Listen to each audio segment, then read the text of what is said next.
Assalamualaikum warahmatullahi wabarakatuh. Oke guys, gimana kabar kalian semua? Bunda, kakak-kakak, saudara-saudaraku semuanya. Mudah-mudahan kalian semua baik-baik aja ya. Amin ya robbal alamin. Kali ini selamat datang di channel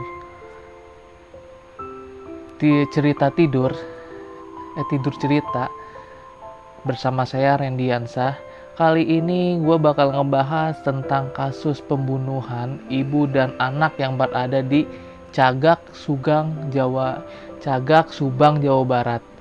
Mungkin kalian udah dengar ya, beritanya tuh viral banget di mana-mana ya.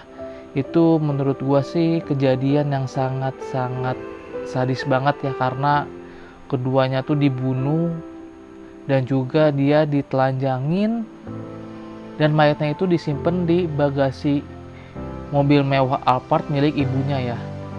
Jadi ibunya ini bernama Tuti, berumur 55 tahun, dan juga Amalia Mustika Ratu atau dipanggil Amel ya, alias Amel ya. Dia berusia 23 tahun. Gadis ini tuh menurut gue cantik banget ya. Gue yang pertama kali ngedenger beritanya, terus gue ngeliat wajahnya itu kayaknya ayu banget gitu. Dan ini bener-bener tragis banget guys, ibu dan anak dibunuh gitu loh. Dan kejadiannya pun sampai sekarang itu masih banget misteri gitu loh. Cuman memang polisi udah tahu lah siapa pembunuhnya, dan masih mencari bukti-bukti yang kuat untuk mengungkapkan kasus ini gitu loh. Jadi kejadiannya sih di bulan Agustus ya guys. Di bulan Agustus tahun 2021 itu pagi-pagi itu ditemukan seorang mayat si ibu Tuti ini dengan si Amel ini di bagasi mobil mewah Alphardnya di belakang ya. Di belakang banget, mereka itu bener-bener udah bugil banget, udah ditelanjangin, bajunya udah ditelucutin. Dan kejadian ini dilaporkan oleh suami si ibu Tuti ini. Suami ibu Tuti ini bernama Yosef, dan juga dia mempunyai seorang istri ya. Jadi dia punya istri muda. Jadi si ibu Tuti ini istri tuanya, si Pak Yosef ini punya istri muda gitu loh. Kalau gue lihat fotonya sih nggak terlalu muda-muda amat ya. Maksudnya ya masih lumayan masuk tua juga sih kalau menurut gue ya.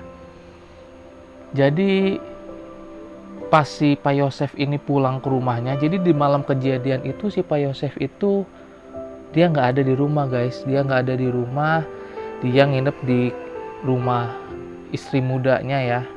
Dan di saat dia pulang, ini pas dia ngelaporin ke polisi ya, dia pulang dia menemukan mayat si ibu Tuti dan si Amel ini tergeletak di belakang mobil Alphard itu loh. Kita taruh di situ, dan gue lihat juga itu banyak banget darah guys, banyak banget darah di belakang mobil Alphard itu bener-bener serem banget ya. Kejadian pembunuhan kayak gitu kalau menurut gua itu bener-bener serem banget sih. Dan selanjutnya itu si Pak Yosef ini setelah melaporkan ke polisi langsung mendatangi ke TKP ya. Diusut tuntas segala macam, saksi-saksinya semuanya dipanggil. Dan ada juga yang namanya ponakannya si Pak Yosef dan Bu Tuti yang bernama Danu, yang mungkin dicurigai aja ya, cuma dia masih sebagai saksi kayak gitu loh. Jadi si Danu ini merupakan salah satu keluarga yang sering masuk ke rumahnya si Ibu Tuti dan Amel ini gitu loh. Jadi kan pas si polisi olah TKP ini, jadi mereka itu menemukan nggak ada tanda-tandanya orang masuk paksa ke rumah gitu loh. Jadi di pintu masuk si rumahnya si Bu Tuti ini, pas polisi olah TKP gitu, mereka nggak menemukan namanya pintu rusak atau misalkan kayak dibobol. Gimana sih kalau misalkan kalian dimalingin rumahnya, itu kan biasanya polisi olah TKP tuh pintu rusak, atau misalkan jendela dibobol. Dari pintu belakang, pintu depannya pun itu nggak ada yang rusak sama sekali gitu loh. Jadi polisi itu curiga gitu di situ. Polisi curiga bahwa yang ngebunuhnya ini itu orang terdekatnya atau mungkin orang yang almarhumah Ibu Tuti dan juga Amel itu kenal, guys. Gitu loh. Cuman dalam kasus penyidikan terus dan juga pemanggilan saksi-saksi gitu loh, ini banyak banget yang janggal gitu loh. Banyak banget yang janggal karena apa? Karena kayak susah banget diungkap gitu ini kasus. Dan anehnya nggak ada benda yang hilang di dalam rumah itu tuh, nggak ada benda yang hilang sama sekali. Yang hilang tuh cuman handphonenya almarhumah Amel doang, guys. Nah, polisi pun curiga kenapa handphone ini kok bisa hilang gitu loh. Ada apa? Sedangkan barang-barang lain tuh nggak ada yang hilang sama sekali, nggak ada gitu loh. Barang-barang berharga pun nggak ada yang hilang. Yang hilang ya cuman HP-nya si Amel ini. Di situ polisi mulai curiga, wah mungkin di HP Amel ini ya, kalau menurut gua sih, ini penerawangan gua itu mungkin ada sesuatu hal yang mungkin bisa menjadi bukti gitu loh atas kasus pembunuhan ini kalau menurut gua.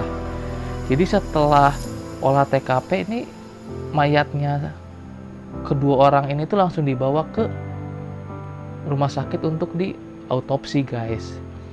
Nah, setelah selesai di autopsi ini, dokter mengatakan bahwa Ibu Tuti ini kurang lebih meninggal jam 12 malam gitu, jam 12 malam, sedangkan Amel jam 5 subuh. Jadi kurang lebih waktunya 5 jam ya. 5 jam.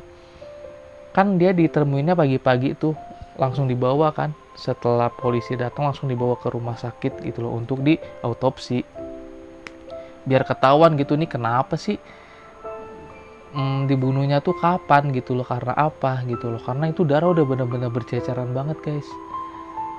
Udah berceceran banget. Itu gue ngeliatnya aja, kalau gue ada di kejadian itu kayak gimana gitu ya.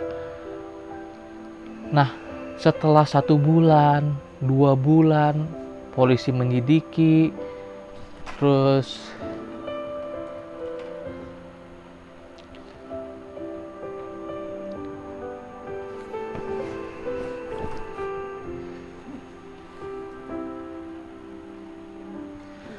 setelah 1 bulan, setelah 2 bulan, polisi menyelidiki, belum ada juga titik terang gitu loh. Tapi mungkin warga-warganya itu udah tahu, polisi juga mungkin udah tahu gitu loh ke satu orang bahwa orang ini nih kira-kira nih yang ngebunuhnya gitu. Cuman polisi masih mengumpulkan jenis-jenis bukti-bukti buat di pengadilan gitu loh, biar orang ini tuh bisa ditahan gitu loh. Cuman polisi udah mencurigai ke sosok satu orang ini gitu loh. Kalau dari jejak-jejak kaki itu diperkirakan kurang lebih 2 orang atau mungkin lebih dari situ pelakunya gitu loh. Cuman pelaku utamanya ini si ini gitu loh. Gue juga di sini belum bisa ngungkap, cuman gue juga udah curiga sih kalau misalkan pelakunya tuh si itu gitu loh. Nah, pada saat penyidikan gitu ada juga satu orang warga situ, atau kalau nggak salah tukang sampah atau apa gitu, guys ya.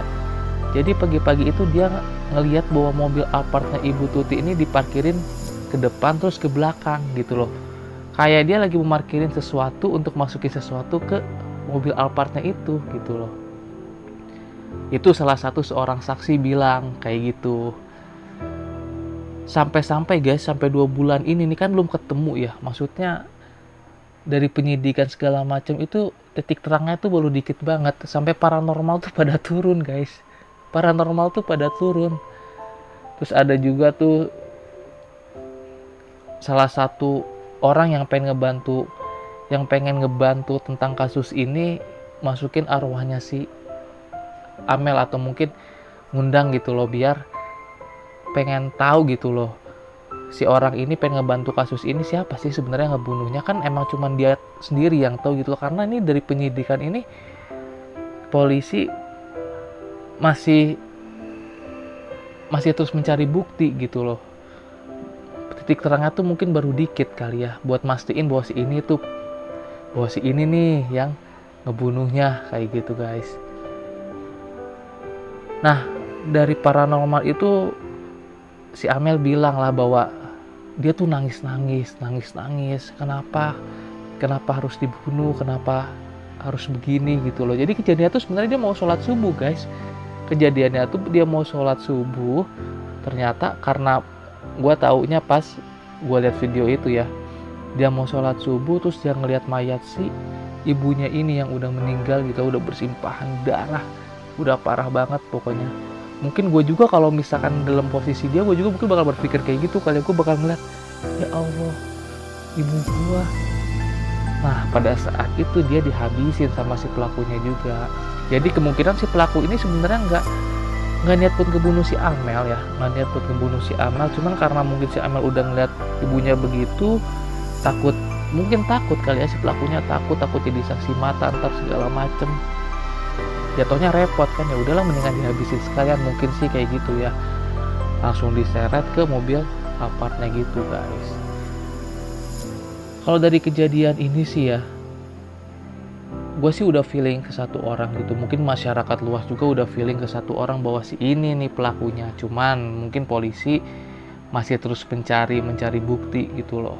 Banyak banget guys yang mau ngebantu dalam kasus ini. Kasihan lah ya, arwahnya juga kalau kata orang pintar dia tuh belum tenang gitu loh.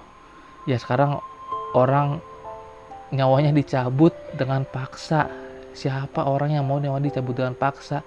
Masih gadis muda, masih umur 23 tahun, dan itu dia cantik banget guys. Gue aja seneng ngelihatnya ya. Ya mungkin segitu aja sih ya buat cerita kali ini yang bisa gue share ke kalian buat nemenin kalian tidur kalau kalian belum bisa tidur ya. Kita doain aja buat yang terbaik buat almarhumah Amel dan juga Ibu Tuti. Mudah-mudahan arwahnya tenang, pelakunya bisa ditemuin segera, dan mereka bisa tenang di surga nanti ya. Mari kita berdoa buat mereka dengan keyakinan kita masing-masing. Semoga semuanya bisa berjalan lancar dan kasus ini cepat terungkap dan cepat pelakunya ditangkap, karena emang ini sadis banget sih guys. Dan gue juga kalau emang bener itu pelakunya, gue bener-bener gak nyangka gitu loh, kok bisa dia ngelakuin itu loh sama orang yang gak tahu apa-apa, yang gak salah apa-apa. Jadi korbannya niat ibadah bangun subuh malah meregang nyawa gitu. Ya mungkin sekian aja ya cerita dari gua. Kurang lebihnya mohon maaf kalau ada kata-kata yang berlebihan atau ada kata-kata yang kekurangan. Assalamualaikum warahmatullahi wabarakatuh.